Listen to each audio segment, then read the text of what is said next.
Hi everyone, welcome to video 3 in week 4. We are still talking about the political environment. And let us now have a look at the responsibilities that the government had toward the business and where those responsibilities lie. They lie in the concept of system, policies, and stability that they offer to the businesses. Let us now break them down into each and every one and explain them into more details. When we're talking about the system, a political system refers to the structure and process and activities by which a nation governs itself.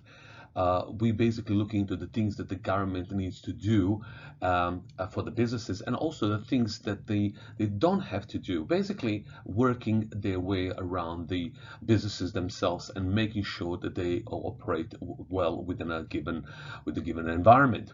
Now, there are two extremes when we're looking into the systems that can be put in place for the businesses to operate within: totalitarian state and of course democratic state. Let us now bring them down into more details and understand each and every one of them.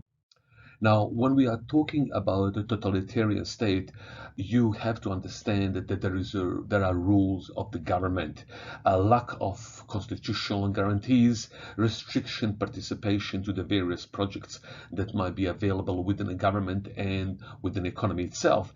And of course, the business seems to be a very risky proposition. So what are we saying when we mention that?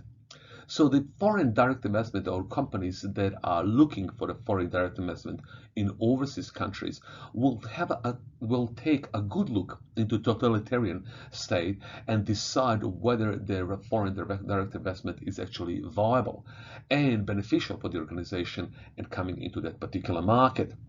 On the other hand, we have a democratic state where there's a lot more freedom and the rights are given to individuals. So in other words, it's basically a stable business environment, allows the organizations to keep the control of the business themselves. Um, Government itself gives the laws and regulations to which need to be followed, but the ownership of the business is actually left to the owners of the foreign direct investment. In totalitarian aspects, there is no control over the business. Government itself keeps a main yes and no on the organizational decision-making concepts. Now, when we're looking at those two aspects, it's very important to understand other systems, like for example, capitalist system or socialist system that is linked to a various type of the business environment. When we talk about the capitalist system, it's basically referred to the privately owned and last week we spoke about reward system where we're looking into the individual rewards received by employees, where on the other hand in the socialist system everything is pretty much owned by the government and the power of a cumulative group award is one that is more exercised. Now, at the same time, let us talk about for example, different business or different economic structures. When we talk about the democracy, we are talking about the ability of the government, of the people of that country to decide which political party they will vote for. They give that you have the civil right to vote, express their views, argue against some political parties and their views on running the country. On the other hand, totalitarian system looks into more, a centralized government.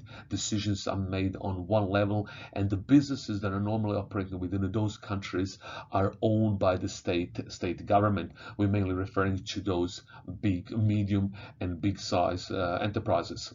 Normally, restaurants and small-scale businesses will still be owned by private sector, but itself it will be very limited to the size and scope of the businesses that you can run. Let us have a look at the stability from the political environment. The investments, of course, of the foreign companies is at risk if the government is unstable. And that being said, the United Nations Development Program actually looks into the stability of the regions of the world and countries, of course, independently, and then give their assessment to businesses, global businesses, in order to evaluate the stability of that particular region. And that itself can be applied within the same country, from state to state, from the country itself, from the global region. We know that there's certain parts of the world that experience a high level of instability. South America, Africa, parts of Asia, Southeast Europe would be the one just to mention. But what is important is that the analysis of the political stability has to be done on a very, very regular basis. What it does is basically brings the aspect of a political risk that the country is experiencing, and itself the changes that might take place due to the political instability might have the implications on decisions made on business level within those countries. What was signed originally when the foreign direct investment was made might completely be irrelevant if the political parties do change and they bring new laws and policies in place. Last one being policies from the political environment. We take into consideration taxation, and we already previously spoke about the responsibility of the businesses toward the government.